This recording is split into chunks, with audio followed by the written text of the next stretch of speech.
yang saya hormati Ibu Kepala Sekolah SD Negeri Korea yang alhamdulillah pada hari ini beliau dapat hadir untuk mengikuti kegiatan hari ini. Juga yang saya hormati Bapak dan Ibu guru yang mana di pagi hari ini sudah bisa meluangkan waktunya untuk hadir di sini, yaitu dalam rangka kegiatan sosialisasi penyebaran pemahaman dan penerapan pengalaman tentang budaya positif. Puji dan syukur kita panjatkan kehadirat Allah Subhanahu wa Ta'ala yang mana di kesempatan pagi hari ini kita semua senantiasa masih diberikan nikmat sehat jasmani dan rohani, sehingga kita semua di sini bisa berkumpul untuk menghadiri kegiatan sosialisasi tentang budaya positif dalam keadaan sehat walafiat.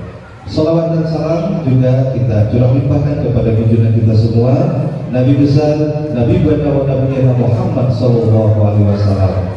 Dan tak lupa kita curahkan kepada keluarganya, kepada sahabatnya, dan tak lupa juga kepada kita semua tentunya selaku umatnya yang patuh dan turut terhadap aturan dan ajarannya. Amin ya Allah ya Rabbal Alamin. Bapak dan Ibu yang saya hormati, di kesempatan pagi hari ini saya mengucapkan banyak terima kasih kepada Bapak dan Ibu, yang mana Bapak dan Ibu di pagi hari ini, meskipun kita tahu bahwa di akhir tahun ini kita itu banyak kesibukan ya, tetapi hari ini tetap Bapak dan Ibu itu bisa meluangkan waktu untuk hadir pada kegiatan sosialisasi tentang budaya positif. Bapak dan Ibu, hari ini kita akan sosialisasi tentang budaya positif. Nah, Bapak dan Ibu, budaya positif ini, ya, budaya positif itu adalah berasal dari dua bahasa. Kita harus tahu dulu, budaya positif itu ada dari dua kata. Yang pertama ada budaya dan ada positif, ya. Kita harus tahu dulu budaya itu apa, ya. Jadi budaya ini ya berasal dari dua bahasa, yakni Sanskerta dan bahasa Inggris, ya. Menurut bahasa Sanskerta, kata budaya ini berarti budaya, yang artinya bentuk jamak dari kata budi yang berarti budi atau akal. Sedangkan menurut bahasa Inggris, budaya ini dikenal dengan kata kultur yang berasal dari bahasa Latin, yaitu core, yang memiliki arti yaitu mengelola atau mengerjakan. Budaya positif ini adalah sikap, nilai, kepercayaan, dan praktik-praktik yang menciptakan lingkungan yang mendukung dan memotivasi orang berkembang dan berkontribusi secara positif. Hal ini dapat dibentuk dalam keluarga, organisasi, tempat kerja, atau komunitas. Budaya positif ini merujuk pada kumpulan norma, nilai, dan kebiasaan positif yang berkembang dalam suatu lingkungan, baik itu di tempat kerja, di sekolah, ataupun tempat di masyarakat. Nah, Bapak dan Ibu, hari ini kita akan membahas tentang budaya positif yang akan dikembangkan di sekolah kita. Dalam budaya positif, kita harus mengenal konsep-konsep intinya, Bapak dan Ibu, ya. Budaya positif ini kita harus kenal dulu konsep intinya. Di sini terdiri ada 7 komponen, ya. Ada 7 konsep. Yang pertama, perubahan paradigma untuk belajar. Yang kedua, disiplin positif. Yang ketiga, nilai-nilai kebaikan. Yang keempat, kebutuhan dasar manusia. Yang kelima, kapasitas perilaku manusia. Yang keenam, posisi kontrol guru. Yang ketujuh, keyakinan kelas. Dan yang terakhir adalah segitiga retribusi. Jadi intinya, Bapak dan Ibu, hari ini kita akan melakukan sosialisasi tentang budaya positif. Kita itu harus mengenal dulu yang ini, ya. Dalam budaya positif ini yang akan kita bahas itu adalah ini. Yang pertama adalah perubahan paradigma belajar.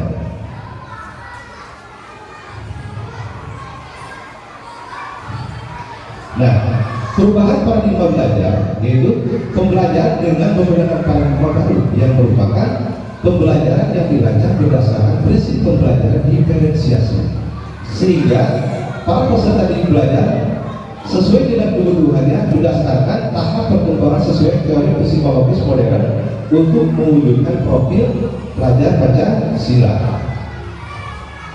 Nah, pembelajaran berdiferensiasi adalah strategi pembelajaran yang mengajar dengan mengakomodir, melayani, mengakui keberadaan peserta didik dan belajar sesuai dengan kesiapan, minat dan profesi preferensi belajarnya. Pada pembelajaran diferensiasi, siswa dapat mempelajari materi pembelajaran sesuai dengan kemampuan apa yang disukai dan kebutuhannya, sehingga mereka tidak frustasi dan merasa gagal dalam pengalaman belajar. Jadi begini Bapak dan Ibu, kita akan membahas dulu konsep yang pertama, yaitu perubahan paradigma belajar.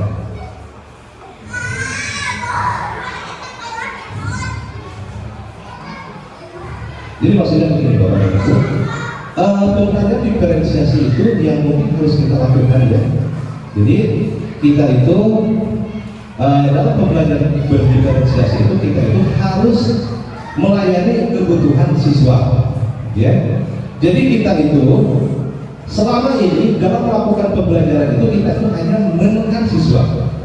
Misalkan siswa itu belum mencapai KKM, kita tekan sehingga siswa itu untuk terus melakukan pembelajaran sehingga untuk mendapatkan KKM yang diinginkan. Tetapi Bapak dan Ibu, untuk pembelajaran berdiferensiasi ini kita itu harus mengetahui karakter siswa yang ada di kelas. Nah, mungkin Bapak dan Ibu selaku tenaga pengajar, selaku guru yang memegang kelas mungkin ataupun guru mata pelajaran mengetahui di kelas itu banyak karakteristik, baik dari kemampuan, dari bakat dan sebagainya. Nah, Bapak dan Ibu, sekarang kita ini, ketika Bapak dan Ibu melakukan pembelajaran, tentu Bapak dan Ibu tahu ada siswa yang kemampuan berpikirnya tinggi, ada juga kemampuan yang berpikir rendah. Nah, kita selama ini mungkin melakukan pembelajaran itu yang mampu dan tidak mampu dilakukan pembelajaran secara merata. Tetapi dalam pembelajaran berdiferensiasi ini tentu kita itu harus melihat kepada Ibu karakter siswa itu sendiri, supaya untuk menjaga ada keprestasian terhadap murid sehingga merasa gagal. Begini Bapak dan Ibu, ketika Bapak dan Ibu melakukan pembelajaran matematika, Bapak dan Ibu tahu ya, siswa tersebut kemampuannya berbeda ya. Seperti apa? Misalkan si A kemampuannya tidak bisa, bukan tidak bisa, tetapi belum begitu paham tentang penjumlahan pecahan misalkan. Ya, ketika kita melaksanakan penilaian, kita lihat, oh si A kemampuannya rendah, si B kemampuannya tinggi. Maka apa yang harus kita lakukan? Jadi kita itu tetap melayani semua murid, tetapi dengan memberikan bobot soal yang berbeda. Kenapa? Kalau disamakan, sehingga nanti ada temannya yang memang pemikirannya bagus, melihat hasil nilainya yang temannya kemampuannya rendah, sehingga nilai yang rendah terhadap siswa yang kemampuan berpikirnya rendah, nanti ada saja misalkan, oh kamu nilainya kecil ya, oh kamu nilainya seperti itu ya. Nanti akan timbul rasa frustasi dari temannya, dari anak yang kemampuannya rendah. Maka apa yang harus dilakukan oleh kita? Kita tetap mengadakan evaluasi terhadap siswa, namun kita bedakan soalnya. Misalkan yang kemampuannya tinggi, apa yang harus dibuat? Buatlah tingkatannya soal yang lebih tinggi. Kalau misalkan siswa yang kemampuannya rendah, kita sama berikan evaluasi tetapi dengan soal yang rendah. Supaya apa? Supaya bisa mengimbangi nilai yang dimiliki oleh peserta didik yang memiliki kemampuan berpikirnya tinggi. sehingga nanti nilai evaluasinya ada pemerataan, ya, sehingga tidak akan terjadi rasa frustasi, ya, rasa frustasi dan rasa gagal terhadap murid yang kemampuannya rendah. Itulah yang dikatakan dengan pembelajaran diferensiasi. Jadi kita itu selaku guru harus memahami. Kita itu banyak ya murid di sekolah itu. Salah satu contohnya kelas 5.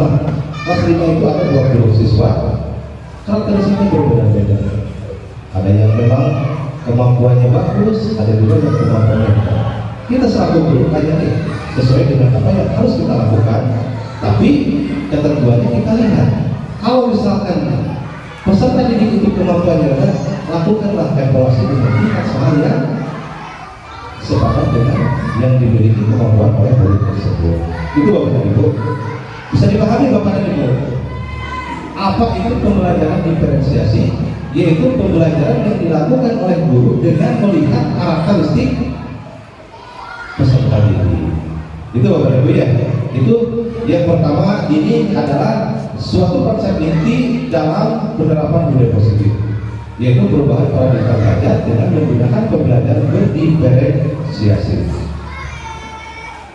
Sekarang yang selanjutnya adalah disiplin positif.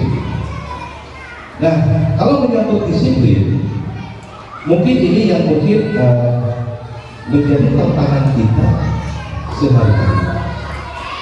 Baik guru, baik murid, tentu kita itu harus memiliki disiplin, ya, disiplin positif, disiplin yang baik. Ini adalah komponen inti dalam penerapan budaya positif yang kedua. Sekarang kita lihat, disiplin positif merupakan suatu cara penerapan disiplin yang mengajarkan anak bertanggung jawab dan menumbuhkan kesadaran ini berdasarkan nilai-nilai kebajikan. Nilai-nilai kebajikan itu apa? Nanti akan kita bahas, ya. Nilai-nilai kebajikan itu apa? Nanti akan kita bahas. Karena nilai-nilai kebajikan masuk kepada salah satu konsep inti dalam penerapan budaya positif. Disiplin positif lebih ke arah disiplin diri yang dapat mengontrol diri dalam melakukan segala tindakan. Disiplin diri dapat membuat murid memahami dan menjalani berdasarkan motivasi internal, bukan akibat paksaan, ujian ataupun hukuman. Maksudnya seperti ini Bapak Ibu, ya. Disiplin positif ini timbul dari hati, ya. Bukan mau melakukan sesuatu itu dengan ada paksaan, apalagi pujian ataupun hukuman. Kalau paksaan misalkan ini, contoh, silakan kamu lakukan itu. Kalau tidak dilakukan maka akan seperti ini. Itu salah satu paksaan, betul kan? Jadi disiplin diri itu bukan akibat dari paksaan, tapi timbul dari hati nurani. Misalkan contoh siswa banyak sampah berserakan, tidak mau mengambil sampah itu karena bukan dia yang membuangnya, sehingga sampah itu tidak diambil. Nah, misalkan ada guru, ini yang sering kita terjadi, ambil sampah, awas kalau tidak diambil, seperti itu. Berarti ini disiplin positifnya masih rendah. Itu Bapak dan Ibu. Jadi bisa disiplin positif itu bisa melakukan sesuatu itu bukan karena paksaan, pujian ataupun hukuman. Kalau hukuman apa? Kalau hukuman misalkan ada siswa yang melakukan pelanggaran, bersihkan WC, sehingga siswa itu melakukan membersihkan WC. Bukan seperti itu disiplin positif itu, ya. Jadi disiplin positif itu timbul dari hati dan perasaan sendiri, ya, untuk melakukan hal yang positif tanpa ada paksaan, pujian ataupun hukuman.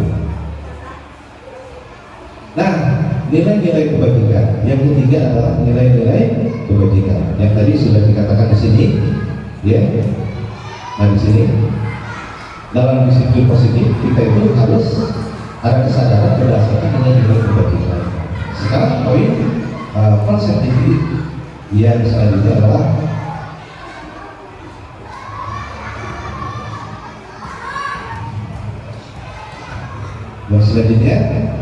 adalah nilai-nilai kebajikan.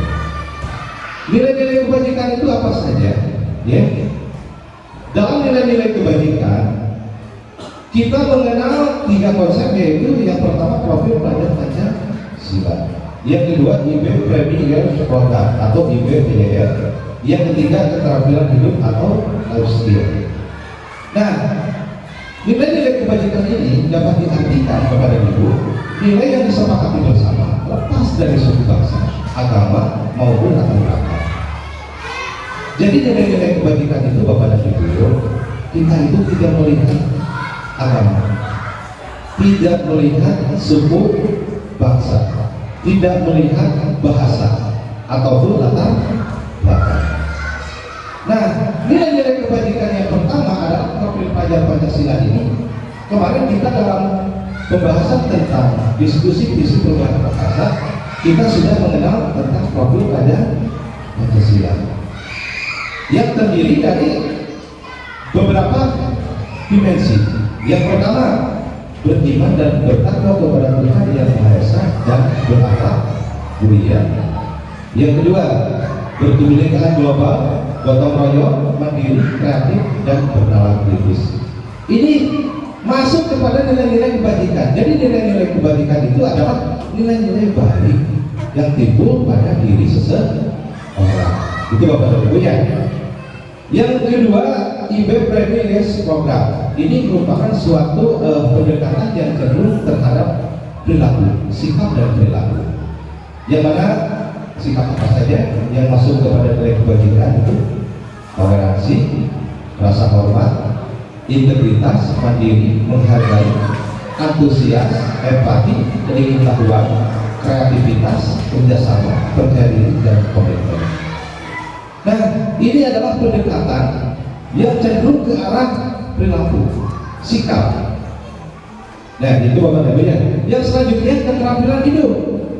Kalau kita lihat keterampilan hidup juga ini masih ada kaitannya dengan sikap dan perilaku. Misalkan di sini apa?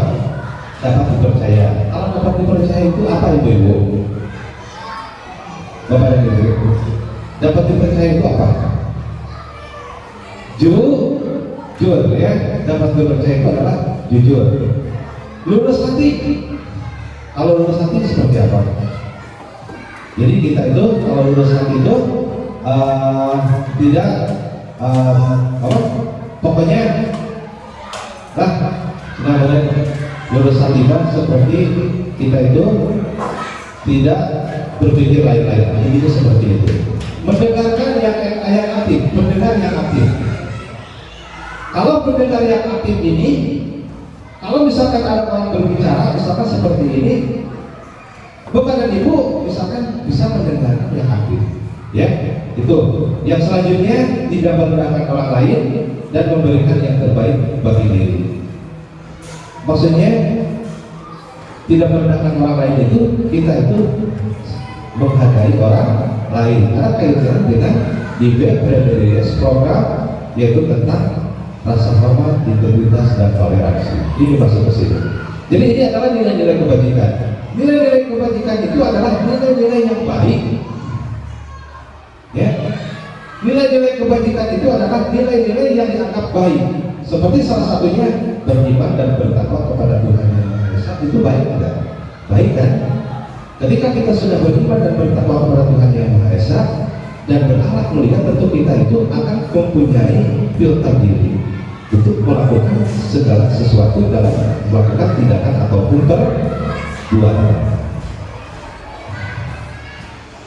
Nah, yang selanjutnya konsep inti, ya, konsep inti dalam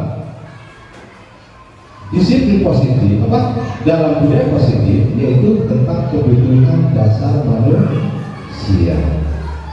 Kita selaku manusia tentunya memiliki kebutuhan, ya. Yang mana di sini kebutuhan dasar manusia itu adalah sesuatu yang kita lakukan untuk mendapatkan apa yang kita inginkan. Seluruh tindakan yang kita lakukan memiliki tujuan tertentu, dan semua usaha terbaik yang kita lakukan adalah dalam rangka agar kebutuhan dasar kita terpenuhi dengan baik. Jadi Bapak dan Ibu, kebutuhan dasar manusia itu menjadi salah satu konsep inti dalam budaya positif. Bapak dan Ibu tentunya kita selaku manusia memiliki kebutuhan kepada diri, ya, dalam hidup. Nah, sekarang kita bisa lihat dan juga silakan Bapak dan Ibu resapi, betul tidak 5 kebutuhan dasar manusia itu menyangkut di sini. Ya, yang pertama bertahan hidup. Butuh tidak manusia itu untuk bertahan hidup? Betul kan? Sangat butuh. Yang pertama, kita itu bisa hidup dengan apa? Dengan apa?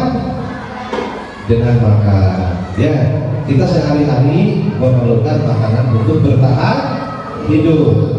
Yang kedua, pakaian. Ini yang masuk kepada bertahan hidup. Yang kedua adalah pakaian. Pakaian itu bisa dimasukkan kepada untuk kebutuhan manusia untuk bertahan hidup. Seperti apa?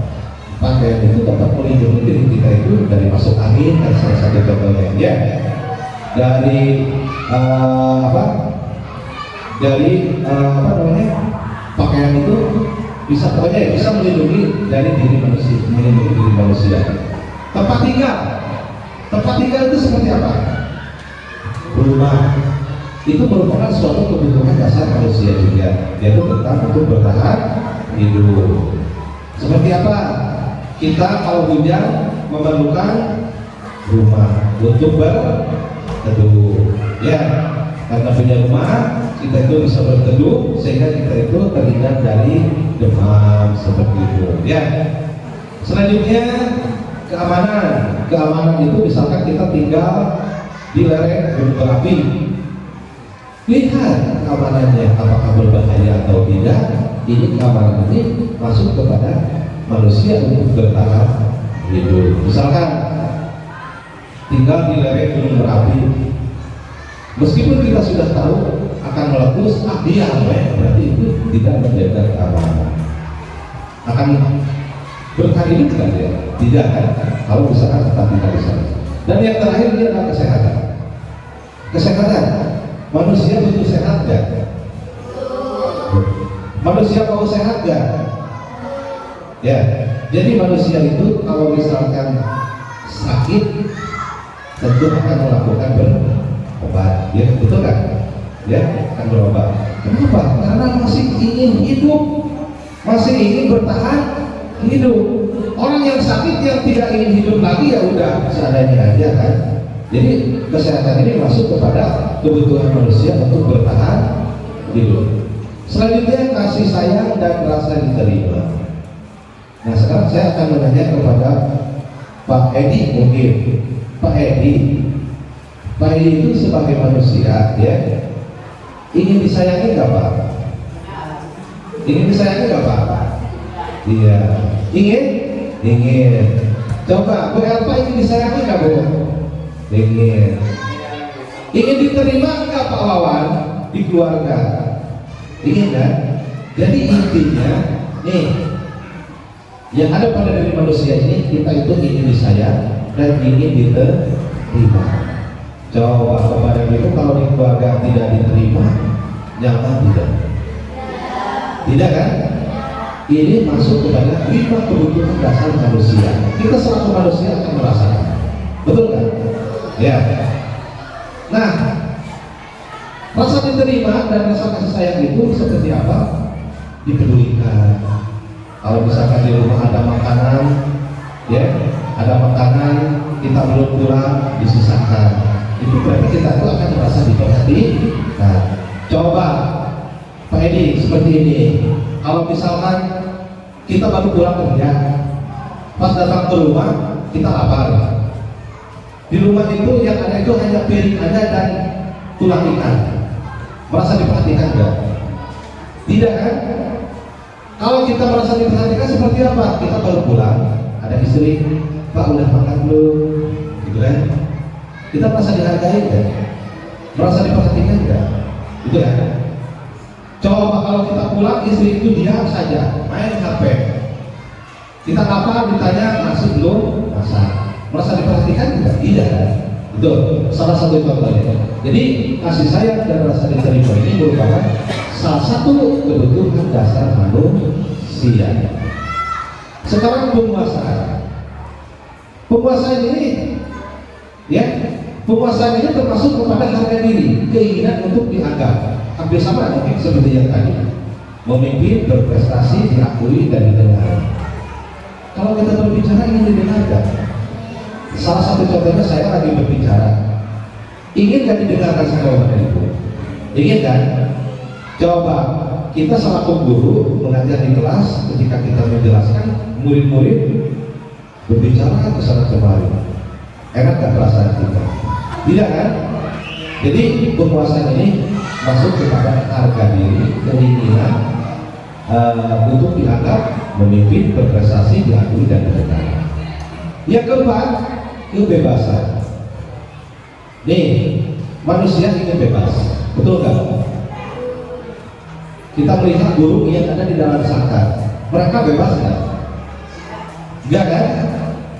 Kalau manusia sekarang dikurung seperti burung, bebas tidak? Tidak kan? Bisa mencari makan nggak? Nggak. Orang yang dikurung seperti itu, kita itu dapat makan itu hanya dengan diberi oleh orang lain, betul? Ya. Nah, kebebasan ini termasuk kepada mandiri, memiliki pilihan, mencoba hal baru dan mampu mengendalikan arah dirinya. Ini kebebasan. Tetap meskipun kita ingin bebas, tetapi kita itu harus punya filter dalam menjalankan kehidupan. Kenapa? Di negara kita itu diadakan hukum karena untuk membatasi perilaku dan perbuatan manusia kepada tindakan-tindakan yang kurang baik, salah satunya itu. Dan yang terakhir adalah kesenangan. Nih, 5 kebutuhan dasar manusia ini yang terakhir adalah kesenangan. Bapak dan Ibu ingin senang nggak? Ingin kan? Nih, yang paling utama di dalam hidup itu kita itu ingin senang. Sekarang Pak Jae bekerja karena ingin mencukupi kebutuhan hidupnya di samping untuk senang, betul nggak? Kalau kita kecukupan dalam hidup, pasti kita itu akan senang. Nah, kesenangan ini bisa dilakukan dengan cara apa? Bermain, humor, dan juga tertawa. Ya. Jadi salah satu dari bentuk kesenangan ini adalah kita itu bisa bermain. Nah, sekarang kita contohkan, ketika kita sudah melakukan pekerjaan yang sangat padat, ya, kita itu sudah bekerja dengan dengan beban yang sangat luar biasa, tentu kita itu akan ada di pikiran itu rasa ingin healing lah, ingin refreshing untuk merefresh otak kita itu, ya, untuk menghilangkan stres. Sehingga ketika kita bermain, maka kita itu akan mendapatkan kesenangan, bisa tertawa. Yang tadinya kita itu melakukan pekerjaan yang belum beres, ditanya oleh teman juga, diam saja seperti itu, ya. Tetapi kalau kita melakukan refresh seperti itu, humor, tertawa, maka ini merupakan salah satu kesenangan yang ada di dalam 5 kebutuhan dasar manusia. Lanjut, ya. Nah, sekarang kita masuk kepada konsep inti budaya positif, yaitu motivasi perilaku manusia. Nah, silakan Bapak dan Ibu perhatikan, ada 3 motivasi perilaku manusia. Yang pertama, menghindari ketidaknyamanan atau hukuman. Yang kedua, untuk mendapatkan imbalan penghargaan dari orang lain. Yang ketiga, untuk menjadi orang yang mereka inginkan dan menghargai diri sendiri dengan nilai-nilai yang mereka percaya. Kita bahas yang nomor 1. Motivasi perilaku manusia. Manusia itu dapat berperilaku itu, yang pertama itu untuk menghindari hukuman. Contohnya seperti apa? Misalkan di sekolah itu yang terlambat datang ke sekolah akan dihukum. Misalkan si anak itu datangnya tepat waktu terus, karena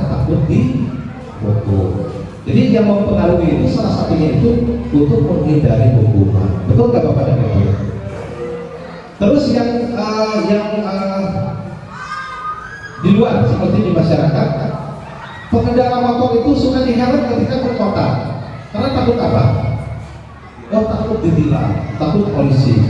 Manusia itu melakukan itu karena takut dihukum. Betul nggak? Ini adalah tiga motivasi perilaku yang dapat mempengaruhi perilaku manusia. Yang pertama, menghindari hukuman. Yang kedua, untuk mendapatkan imbalan atau penghargaan dari orang lain. Contohnya seperti apa? Contoh seperti ini. Coba kalau kamu berhasil memasukkan bola ini ke jaring basket, kamu akan dikasih motor misalnya, sepeda. Maka orang tersebut itu akan berlatih karena ingin apa? Ingin ibadah. Ya. Jadi harus diingat, ini merupakan tiga motivasi perilaku ini yang dapat mempengaruhi perilaku manusia. Karena takut dihukum, karena akhirnya mau dibalas, dan yang terakhir yang ketiga untuk menjadi orang yang mereka inginkan dan menghargai diri sendiri dengan nilai-nilai yang mereka percaya. Seperti apa? Misalkan Sri Mulyani tahu bahwa Sri Mulyani itu ingin menjadi dirinya sendiri. Sri Mulyani ini memiliki kepercayaan bahwa misalkan melakukan kebersihan di sekolah itu adalah nilai suatu nilai kebajikan. Ketika ada sampah, meskipun Sri Mulyani bukan yang membuangnya, tetapi sadar ingin menjadi dirinya yang baik, Sri Mulyani itu mengambilnya dan membuangnya ke tempat sampah. Itu. Kalau misalkan tidak ingin baik, dibiarkan saja seperti itu. Betul nggak? Jadi ini merupakan tiga motivasi perilaku manusia itu yang dapat mempengaruhi, yaitu adalah ini 1, 2, 3: menghindari hukuman, ingin mendapatkan imbalan, dan ini adalah timbul dari hati. Kalau yang ketiga itu ya, ingin dirinya seperti apa? Itu. Ini yang berat kepada Ibu sebetulnya. Yang nomor 3 ini perilaku manusia itu timbul dari hati. Ketika kita ingin melakukan kebaikan, terkadang terhambat dengan tantangan-tantangan yang luar biasa. Nih ya, itu adalah 3 motivasi perilaku manusia. Lanjut kepada itu. Nah, ini adalah posisi kontrol. Kalau berbicara tentang posisi kontrol, kontrol itu apa? Kontrol itu apa? Ya, coba dunia kontrol itu apa, Bu?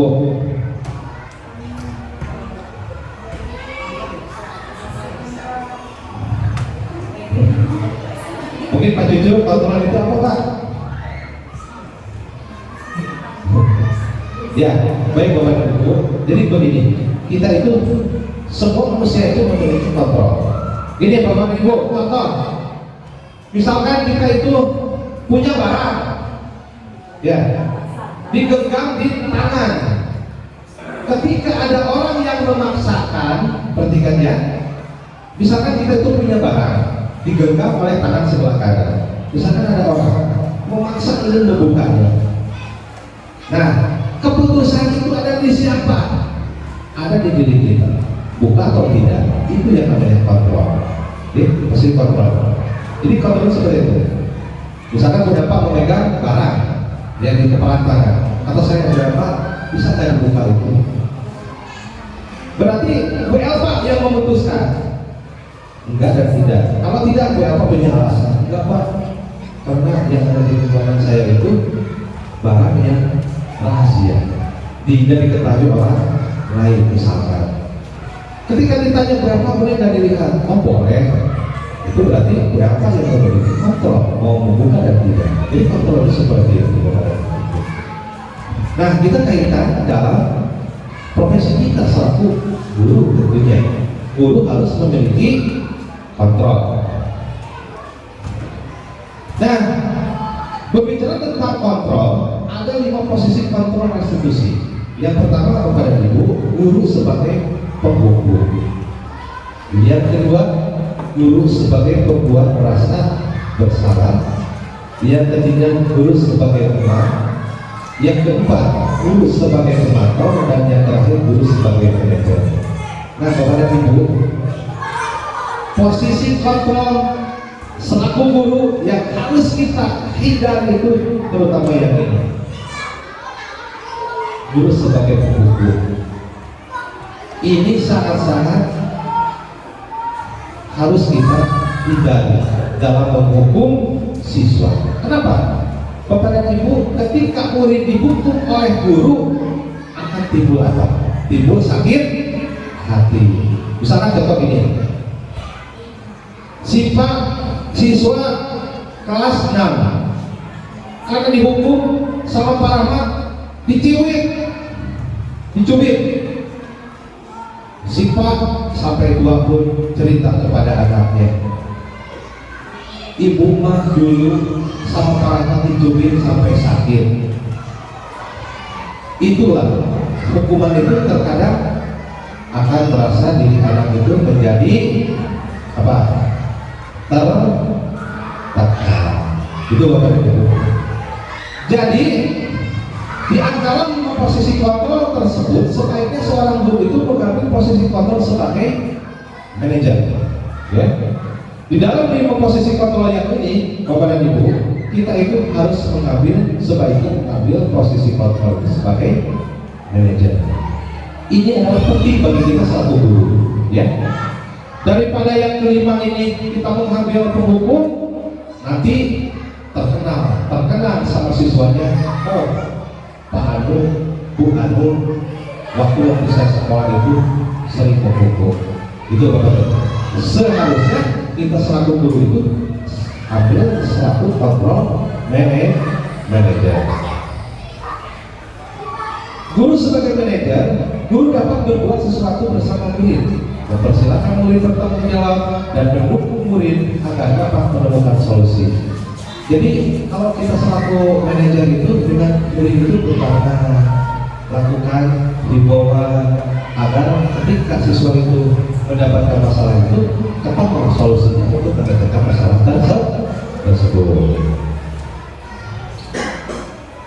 Selain itu, posisi manajer mengacu pada restitusi yang dapat menjadikan murid sebagai manajer bagi dirinya sendiri. Nah, ketika guru itu mengambil posisi kontrol sebagai manajer, nanti akan timbul juga murid juga akan menjadi manajer pada dirinya sendiri, sehingga dapat tercipta identitas positif pada diri murid, sehingga nanti murid itu memiliki kegiatan-kegiatan perilaku yang sangat positif, ya, akibat dari identitasnya sendiri. Nah, yang selanjutnya yaitu tentang masih salah satu konsep inti dalam budaya positif itu adalah keyakinan kelas. Bapak dan Ibu pernah nggak membuat keyakinan kelas? Pak Wawan di kelas pernah nggak membuat keyakinan kelas bersama murid? Pernah. Keyakinan kelas itu dibuat oleh siapa? Oleh kita, guru dan murid. Ya. Seperti apa? Jadi begini Bapak dan Ibu, ya. Keyakinan kelas itu, misalkan di sini ada beberapa orang, lakukanlah kesepakatan kelas untuk bahkan dijadikan sebagai keyakinan kelas yang harus dilakukan dengan tanggung jawab. Dan ketika tidak dilakukan maka akan ada konsekuensi sesuai dengan kesepakatan. Betul kan? Nah, di sini Bapak dan Ibu, guru berperan dalam mewujudkan terbentuknya keyakinan sekolah atau kelas dengan adanya kesepakatan antara guru dan murid. Jadi keyakinan kelas itu nanti harus ada kesepakatan antara guru dan murid. Nah, keyakinan sekolah atau kelas ini berupa pernyataan-pernyataan universal yang mudah diingat dan dipahami dan harus diterapkan di lingkungan sekolah. Nah, ini adalah contoh membuat keyakinan kelas. Bisa Bapak dan Ibu mungkin ditonton sebentar.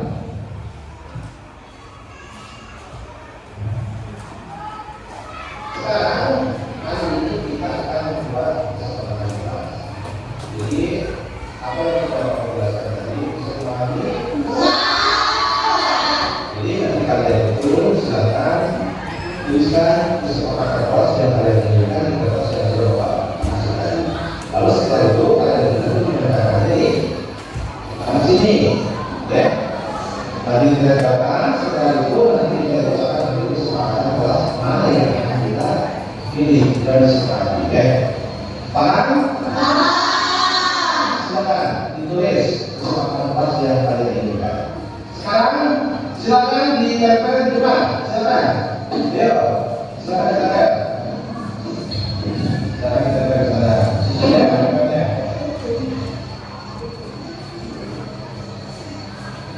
Masyarakat silakan berdiri. Nah, sekarang ini kesepakatan kelas yang sudah kalian tulis sudah ditempel di sini, dan sekarang kita itu akan ambil kesepakatan kelas. Ya, kita ambil di sini ada datang tepat waktu. Setuju atau tidak? Sekarang kita tulis datang tepat waktu. Ya, selanjutnya akan kita ambil lagi di sini. Saling menghargai dan menghormati. Setuju tidak? Saling menghargai dan menghormati. Ya, kita lihat lagi ya. Siap? Ya, sekarang kita lihat lagi kesepakatan yang akan kita ambil. Mendengarkan perusahaan, menjelaskan setuju enggak? Mendengarkan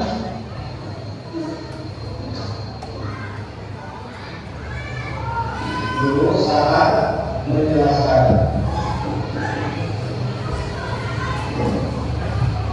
Ya, tambah lagi deh, tambah.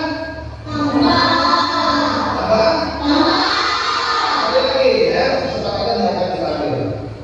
Nah, sekarang di sini. Nah, ini yang paling penting. Menjaga kebersihan. Setuju tidak? Menjaga kebersihan.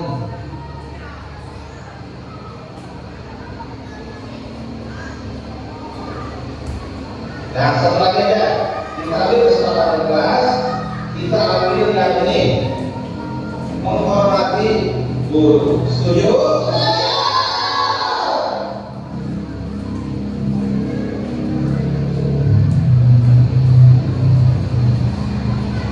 Nah, jadi anak-anak hari ini kita sudah membuat kesepakatan kelas di sini, yang mana kesepakatan ini yang pertama datang tepat, yang kedua saling menghargai dan menghormati, mendengarkan dulu saat menjelas, mendengarkan kebat, menghormati guru. Nah, ini adalah kesepakatan yang sudah kalian sepakati, dan ini kalian harus jalankan dengan bertanggung jawab. Siap? Siap. Siap melaksanakan dengan tanggung jawab? Siap. Baik Bapak dan Ibu, itu adalah cuplikan bagaimana yang bisa Bapak Ibu lakukan. Itu sebagai contoh saja, ya. Jadi Bapak dan Ibu itu nanti di kelas itu bisa membuat keyakinan kelas, yaitu dengan cara menampung keinginan siswa. Keyakinan kelas apa yang diinginkan oleh siswa bisa dilakukan seperti dalam contoh barusan. Dikasih kertas, ya, kertas apa namanya itu, yang warna-warni itu, yang kecil itu, ya. Nanti dikasih ke siswa. Setelah itu siswa itu akan menulisnya sesuai dengan keyakinan dirinya. Setelah itu ditempel di depan, ya. Kemudian kita cari, yang mana yang akan disepakati, sehingga nanti akan terbentuknya keyakinan kelas yang diinginkan oleh siswa. Kalau sudah terbentuk, berarti itu harus dilakukan. Salah satu contoh yang tadi ada dalam video ini, ya, ada menjaga kebersihan. Berarti siswa itu harus konsep harus melakukannya dengan tanggung jawab. Ketika berlakukan, berarti datang pagi-pagi, lakukanlah piket. Ketika Ketika tidak dilakukan, maka nanti akan ada konsekuensi yang sudah kita sepakati. Paham pada itu? Itu ya. Selanjutnya ini nah, segitiga restitusi. Ya, segitiga restitusi itu untuk menyetabilkan siswa ke arah yang lebih baik. Segitiga restitusi ini apa Bapak dan Ibu? Tindakan guru yang harus dilakukan terhadap siswa yang memiliki kasus. Tentu Bapak dan Ibu kalau di sekolah pernah nggak menemukan kasus murid? Coba sekarang Pak Wawan dulu. Pak Wawan pernah menemukan kasus enggak? Pernah. Seperti apa Pak? Ya? Oh iya, berantem. Nah, Pak Jenderal pernah nggak menemukan kasus di kelas? Atau misalkan di sekolah? Seperti tadi Pak Wawan pernah mendapatkan kasus siswa saya yang berantem. Berarti itu kasus kan? Yang harus diselesaikan oleh guru. Pernah nggak Pak Jenderal? Mungkin pernah kan ya? Seperti apa Pak? Salah satu contohnya.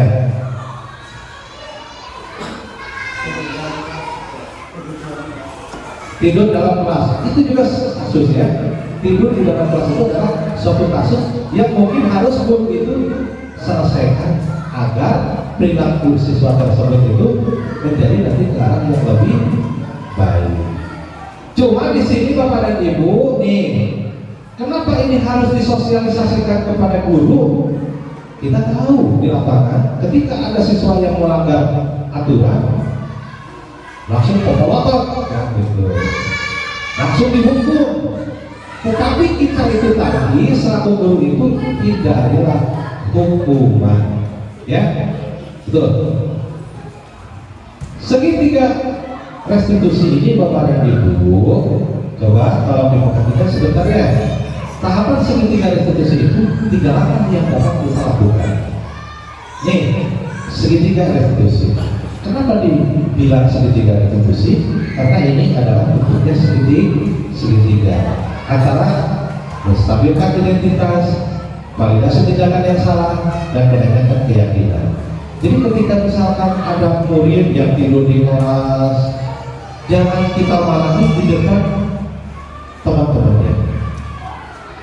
Terkadang kita itu tidak sadar, anak yang tidur, oh kamu kenapa? Langsung dibentak di depan temannya. Itu tidak boleh. Maka kita itu agar siswa itu bisa mengarah kepada perilaku yang lebih baik, maka gunakanlah dalam menangani kasus tersebut dengan menggunakan segitiga restitusi. Bapak tahu nggak? Bapak dan Ibu tahu nggak? Narapidana yang pulang dari penjara bisa saja melakukan apa? Melakukan hal yang sama. Betul nggak? Narapidana yang baru keluar dari penjara terkadang melakukannya lagi. Kenapa? Mungkin ada cara yang tidak tepat di dalam penjara tersebut. Mungkin sering dihukum dan sebagainya. Hukum itu akan menimbulkan apa? Dan dendam. Di sekolah, ketika siswa dihukum, yakin gak? Ketika siswa dihukum, yakin gak? Bapak dan Ibu, anak tersebut perilakunya jadi baik? Yakin gak? Tidak kan? Kenapa? Bisa saja ketika anak dihukum, si siswanya itu akan lebih melakukan yang lebih ke arah yang negatif. Betul kan? Tuh, kita ambil contoh saja narapidana yang sudah dihukum sekian tahun, ketika pulang melakukannya lagi. Itu Bapak dan Ibu. Jadi kita selaku tenaga pendidik, tenaga pengajar, apa yang harus kita lakukan itu ketika menemukan kasus di kelas ataupun di sekolah, kita gunakan segitiga restitusi. Tanyakan dulu anak itu, kalau misalkan ada yang salah satu contoh, nanti saya akan tampilkan di sini kasus misalkan ada siswa yang marah karena tugasnya dicontek oleh temannya, sehingga anak tersebut melempar tas kepada teman yang menconteknya. Itu kan kasus kasus perlu diselesaikan tidak? Perlu kan? Guru itu perlu menyelesaikan dengan cara apa? Yaitu dengan menggunakan segitiga restitusi. Seperti apa? Panggil anak itu di dalam ruangan, stabilkan dulu identitasnya, jangan menanyakan langsung kamu ini kan seperti itu, membentak-bentak apalagi memukul itu tidak boleh. Tanya dulu, stabilkan identitasnya ya. Misalkan seperti itu, Bapak dengar tadi dari teman-teman kamu, apakah betul kamu itu melempar tas kepada si Anu atau si A? Nanti anak itu akan menjawab, iya Pak. Loh kenapa? Seperti itu. Tapi usahakan anak kita itu harus datang, jangan memberi. Nah, supaya anak itu stabil, ya. Supaya anak itu tidak takut. Betul. Yang kedua, kita lakukan validasi tindakan yang salah. Tanyakan validasi tindakan yang salah, sehingga nanti itu anak itu akan berpikir sendiri, oh emang betul apa yang telah dilakukan itu adalah salah ya. Selanjutnya yang terakhir, tanya keyakinan. Bapak dan Ibu tadi kan sudah membuat keyakinan kelas ya. Misalkan Bapak dan Ibu sudah membuat keyakinan kelas, tanyakan keyakinan kelas apa yang sudah dilanggar begitu, apa yang akan dilakukan untuk berikutnya untuk memberi kesalahan, sehingga siswa itu nanti akan menjawab sesuai dengan apa yang dia ingin lakukan dalam memperbaiki perilakunya. Nah, Bapak dan Ibu, pertama, dalam menstabilkan identitas. Dalam menstabilkan identitas dilakukan berdasarkan prinsip bahwa membuat kesalahan adalah bagian dari proses pembelajaran yang nantinya akan bergeser identitas gagal ke identitas sukses. Nah ini, jadi nanti yang dilakukan dalam menstabilkan identitas itu adalah akan menggeser dari gagal ke sukses. Selanjutnya, validasi tindakan yang kedua tadi. Validasi tindakan ini ya dilakukan berdasarkan prinsip bahwa setiap perilaku berupaya memenuhi suatu kebutuhan tertentu, sehingga guru atau orang tua bergeser dari pemikiran stimulus respon menjadi proaktif, serta akan lebih menggali dan mengakui kebutuhan murid. Nah ini yang ketiga, menanyakan keyakinan. Menanyakan keyakinan dilakukan dengan memberikan pertanyaan-pertanyaan bermakna terhadap murid untuk memunculkan motivasi serta intrinsik, sehingga mampu mengaitkan keyakinannya dengan tindakan yang salah. Ini yang tadi dibahas. Berarti untuk melakukan segitiga restitusi ini kita akan melakukan 3 hal. Yang pertama, menstabilkan identitas. Yang kedua, memvalidasi tindakan yang salah. Dan yang ketiga adalah menanyakan keyakinan. Ini yang harus dilakukan. Jadi Bapak dan Ibu nanti bisa melakukan hal ini ketika kita menemukan kasus terhadap siswa kita, baik di kelas ataupun di lingkungan sekolah ya. Jadi lakukanlah dengan baik supaya anak itu nanti bisa berperilaku lebih ke arah baik. Itu Bapak dan Ibu. Nah, Bapak dan Ibu, di sini ada salah satu contoh kasus ya. Salah satu contoh kasus yang tadi saya gambarkan, ada satu orang siswa yang tugasnya dicontek oleh temannya, sehingga saking kesalnya itu melempar tas kepada teman yang menconteknya. Ini bisa ditonton sebentar sebagai bahan apa yang mungkin nanti bisa Bapak lakukan ya. Ini sebagai bahan contoh saja ketika kita menemukan kasus.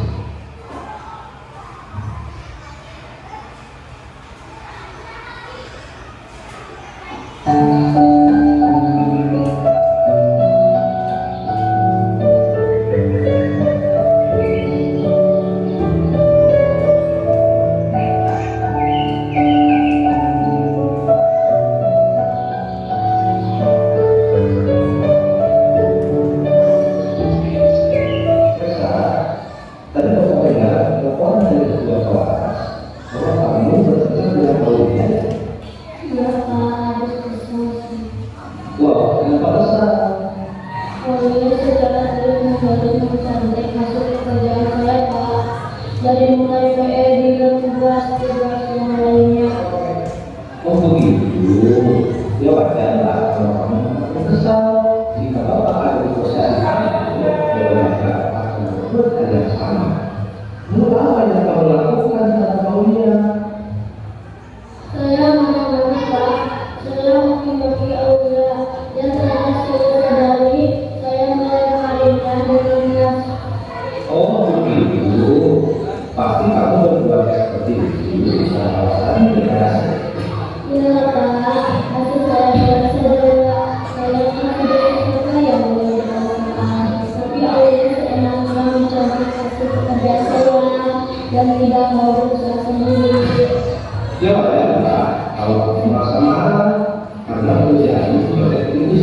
tidak oleh ya, bahwa pembangunan negara kami itu dari mana itu misalkan muncul.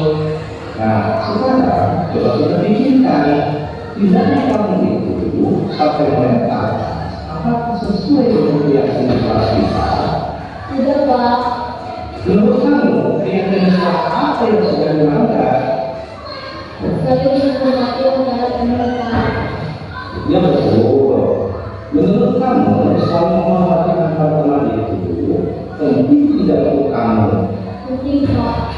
Baik, kalau menurut kamu itu penting, jadi keyakinan apa yang harus kamu lakukan pada saat kamu sedang marah? Kalau bersikap lebih sabar, Pak. Kamu bersedia untuk memperbaiki masalah ini? Bersedia, Pak. Apa yang akan kamu lakukan untuk memperbaiki masalah ini? Saya harus bertindak lebih bersabar dan menyaman. Amanah saya kalau ada teman mencontek, saya akan melaporkan kepada polisi. Ya, pas sekali dengan kamu ya. Tetap semangat ya. Sekarang silakan bersatu balik ke kelas ya. Iya, terima kasih, Pak. Ya, sama-sama. Assalamualaikum warahmatullahi wabarakatuh. Nama saya Risa kelas 5 dari SD Negeri Nangkalaya. Saya senang sekali diajak diskusi dengan Bapak Guru untuk dapat mengendalikan diri dari amarah karena perilaku teman sekelas saya. Saya harus lebih bersabar dan dapat menghormati teman-teman. Terima kasih. Wassalamualaikum warahmatullahi wabarakatuh. Jadi itu Bapak dan Ibu cara melakukan segitiga retribusi dalam menangani kasus yang mungkin Bapak Ibu temukan. Jadi kita itu harus melakukan validasi menstabilkan identitas dulu, lalu melakukan validasi ya, dan yang terakhir tanya kira-kira ya. Karena kita itu selaku tenaga pendidik ini harus bisa membuat kesepakatan kelas yang harus dijadikan keyakinan di dalam kelas dan disepakati bersama guru dan juga murid. Itu Bapak dan Ibu ya. Mungkin Bapak dan Ibu dari yang telah kita bahas tadi, seperti yang ada beberapa poin tadi di sini.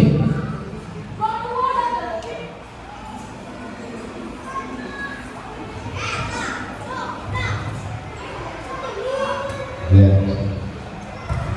Nah, di sini konsep inti itu yang tadi sudah dibahas oleh kita. Yang pertama adalah perubahan paradigma belajar, yaitu yang pertama tadi kita itu telah mengenal tentang pembelajaran berdiferensiasi, yaitu pembelajaran kita itu harus tahu kebutuhan peserta didik sesuai dengan karakternya.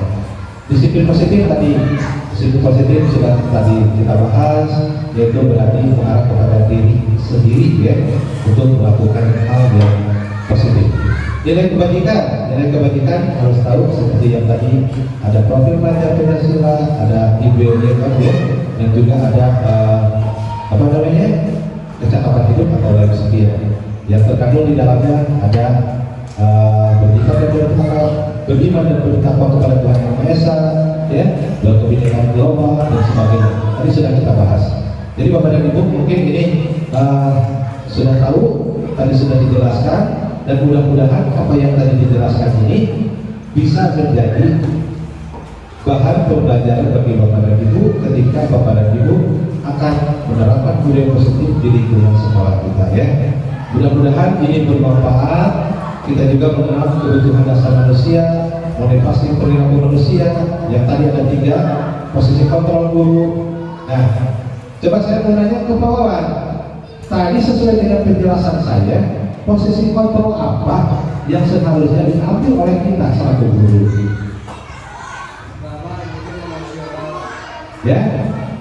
Ya kan, posisi kontrol itu tadi ada guru sebagai pemukul, ada juga guru sebagai teman, ada juga guru sebagai validasi tindakan yang salah, ada juga guru sebagai manajer. Yang bisa kita ambil selaku guru, posisi kontrol apa kira-kira? manajer kan ya tadi, supaya si siswa itu nanti akan menimbulkan dirinya itu menjadi manajer bagi dirinya sendiri dan dapat menemukan solusi terhadap masalah yang dihadapinya. Motif terus keyakinan kelas. Mungkin Bapak dan Ibu bisa nggak nanti membuat keyakinan kelas di kelasnya masing-masing, bikin kesepakatan bersama murid-murid kita di kelas ya, dengan cara seperti apa yang sudah tadi digambarkan di dalam video. Dan yang terakhir tadi ini segitiga restitusi, ini mudah-mudahan bermanfaat juga, ini segitiga restitusi, mudah-mudahan bermanfaat bagi Bapak dan Ibu selaku tenaga pendidik yang mungkin sering menemukan masalah ya di kelas. Berarti kita itu melakukan tindakan itu bagaimana caranya, dengan cara yang betul. Terus anak itu jangan ditekan, berikanlah pelayanan yang baik terhadap siswa, supaya siswa itu ketika dilayani dengan baik, insya Allah perilaku dan perbuatannya akan berbuah kepada perilaku yang lebih baik ke depannya. Mungkin itu Bapak dan Ibu ya yang bisa saya sampaikan. Mohon maaf apabila dalam penyampaian banyak kekurangan-kekurangan, tetapi setidaknya dalam kegiatan sosialisasi tentang pemahaman budaya positif ini mudah-mudahan dapat diserap oleh Bapak dan Ibu, dan mudah-mudahan bisa diterapkan di kelas masing-masing ataupun di sekolahnya. Mungkin itu Bapak dan Ibu yang bisa saya sampaikan. Terima kasih atas segala perhatian. Wabillahi taufiq wal hidayah. Wassalamualaikum warahmatullahi wabarakatuh.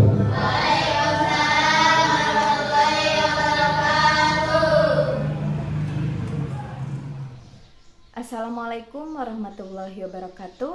Perkenalkan, nama saya Nia Kusuma Dewi SPD sebagai teman sejawat dari Bapak Rahmat Haidir SPD sebagai CGP Angkatan 10. Dalam kegiatan ini, saya tertarik sekali untuk menerapkan budaya positif di sekolah. Salah satunya dengan membuat keyakinan kelas. Seperti yang telah disosialisasikan oleh Bapak Rahmat Haidir SPD. Alhamdulillah, banyak sekali perubahan yang telah terjadi, baik itu bagi guru maupun bagi murid-murid. Hal ini nantinya akan mampu menciptakan suasana pembelajaran yang lebih aman, nyaman, dan menyenangkan. Terima kasih kepada Bapak Rahmat Haidir yang sudah mau berbagi praktik baik kepada kita semua. Semoga kita bisa menerapkan nilai budaya positif dengan optimal. Sehingga sekolah kita bisa lebih baik lagi ke depannya.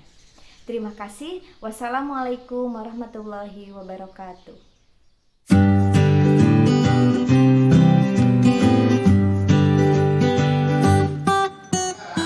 Hari ini kita akan membuat kesepakatan kelas. Jadi apa yang sudah Bapak jelaskan tadi bisa dipahami? Bisa. Jadi nanti kalian itu silakan tuliskan kesepakatan kelas yang kalian inginkan di kertas yang sudah Bapak kasih tadi. Lalu setelah itu kalian itu nanti menempelkannya di depan di sini, ya. Nanti ditempelkan. Setelah itu nanti kita itu akan ambil kesepakatan kelas mana yang akan kita pilih dan disepakati, ya. Paham? Paham. Silakan ditulis kesepakatan kelas yang kalian inginkan. Sekarang silakan ditempel di depan. Silakan. Ayo, silakan ditempel. Silakan ditempel di sana. Susun ya tempelnya.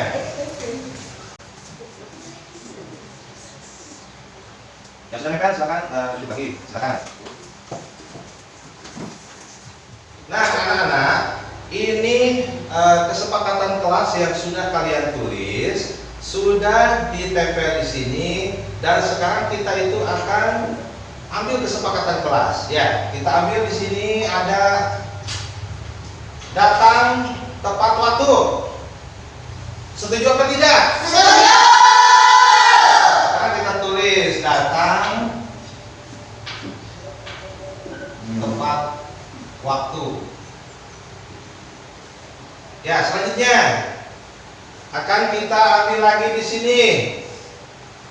Saling menghargai dan menghormati. Setuju tidak? Setuju. Saling menghargai dan menghormati.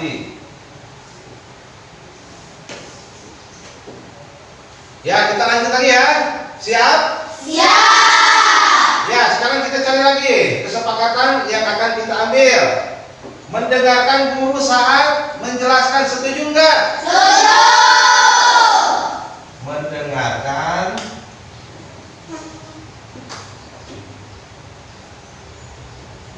guru saat menjelaskan. Ya, tambah lagi nggak ini tambah? Tambah?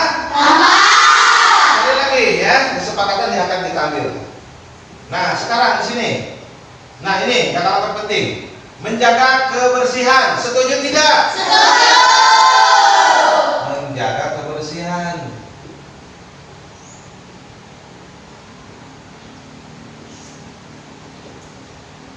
Nah, satu lagi aja. Kita ambil kesepakatan kelas. Kita ambil yang ini.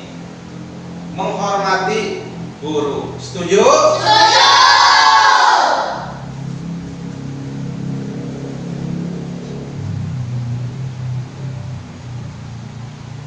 Nah, jadi anak-anak, hari ini kita sudah membuat kesepakatan kelas di sini, yang mana kesepakatan ini yang pertama datang tepat waktu, yang kedua saling menghargai dan menghormati, mendengarkan guru saat menjelaskan, menjaga kebersihan, menghormati guru. Nah, ini adalah kesepakatan yang sudah kalian sepakati. Dan ini kalian harus jalankan dengan penuh tanggung jawab. Siap? Siap. Siap melaksanakan dengan tanggung jawab? Siap. Oke, terima kasih ya.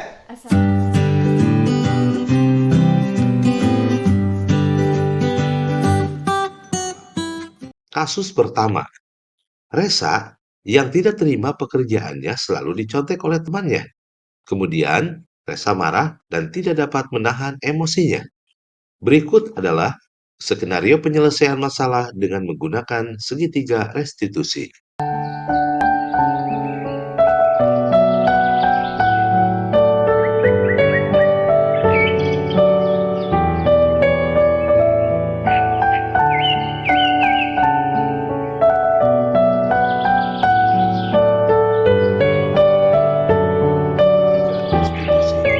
Resa, tadi Bapak dengar laporan dari ketua kelas bahwa kamu bertengkar dengan Aulia ya? Iya Pak, habis kesal sih. Loh, kenapa kesal? Aulia secara terus-menerus mencontek hasil pekerjaan saya Pak. Dari mulai PR hingga tugas-tugas yang lainnya. Oh begitu. Ya wajarlah kalau kamu marah dan kesal. Jika Bapak ada di posisi kamu, Bapak juga akan berbuat hal yang sama. Lalu apa yang kamu lakukan terhadap Aulia? Saya marah-marah Pak. Saya maki-maki Aulia dan tanpa saya sadari, saya melemparinya dengan keras. Oh begitu. Pasti kamu berbuat seperti itu ada alasannya ya. Iyalah Pak, masa saya diam saja. Saya kan sudah siswa yang mengerjakan soal, tapi Aulia seenaknya mencontek hasil pekerjaan saya dan tidak mau berusaha sendiri. Ya wajarlah kalau kamu merasa marah karena pekerjaanmu dicontek begitu saja tentunya oleh Aulia. Bapak sangat menghargai tindakan kamu yang tidak berbuat lebih buruk daripada itu, misalkan memukul. Nah, sekarang coba kita pikirkan, tindakan kamu itu sampai melempar tas, apakah sesuai dengan keyakinan kelas kita? Tidak Pak. Menurut kamu, keyakinan kelas apa yang sudah dilanggar? Saling menghormati antara teman Pak. Ya betul. Menurut kamu, saling menghormati antar teman itu penting tidak untuk kamu? Penting Pak. Baik, kalau menurut kamu itu penting, jadi keyakinan apa yang harus kamu lakukan pada saat kamu sedang marah? Harus bersikap lebih sabar Pak. Kamu bersedia untuk memperbaiki masalah ini? Bersedia Pak. Apa yang akan kamu lakukan untuk memperbaiki masalah ini? Saya harus bertindak lebih bersabar dan menahan amarah saya. Kalau ada teman yang mencontek, saya saya akan melaporkan kepada wali kelas. Ya, tepat sekali tindakan kamu, nak ya. Tetap semangat ya. Sekarang silakan Resa kembali ke kelas ya. Iya, terima kasih Pak. Ya, sama-sama. Assalamualaikum warahmatullahi wabarakatuh. Nama saya Resa kelas 5 dari SD Negeri Nangkalea. Saya senang sekali diajak diskusi dengan Bapak Guru untuk dapat mengendalikan diri dari amarah karena perilaku teman sekelas saya. Saya harus lebih bersabar dan dapat menghormati teman-teman. Terima kasih. Wassalamualaikum warahmatullahi wabarakatuh. Kasus kedua, Rasya Maulana, seorang siswa kelas 5 yang melakukan kesalahan dengan membuang sampah sembarangan.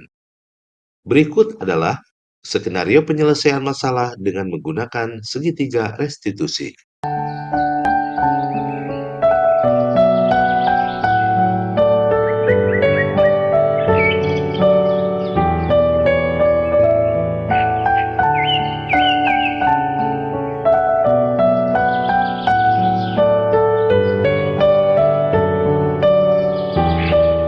Rasya, Bapak tadi dengar laporan dari teman-temanmu.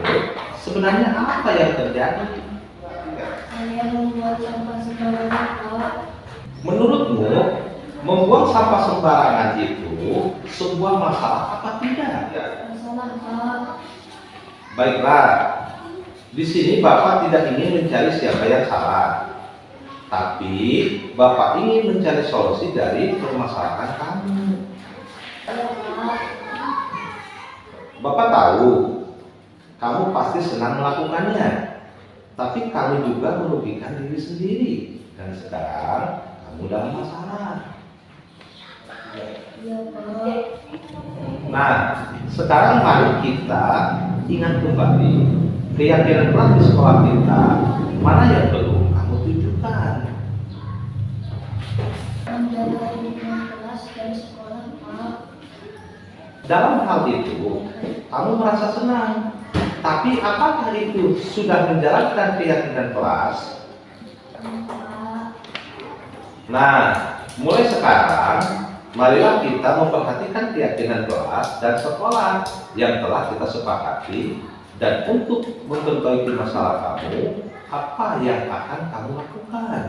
Saya akan membersihkan halaman yang saya kotori dan tidak akan mengulanginya lagi, Pak. Bagus, kalau begitu silakan kamu laksanakan ya. Ya, Pak, terima kasih. Sama-sama Rasya. Sekarang silakan Rasya kembali lagi ke kelas ya. Assalamualaikum warahmatullahi wabarakatuh. Nama saya Rasya Maulana kelas 5 dari SD Negeri Nangkalea.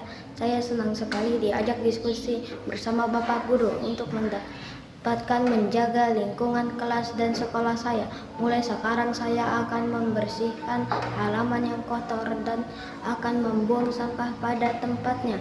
Terima kasih. Wassalamualaikum warahmatullahi wabarakatuh. Terima kasih telah menyaksikan video ini. Salam guru penggerak. Semoga tergerak, bergerak, dan menggerakkan. Wassalamualaikum warahmatullahi wabarakatuh.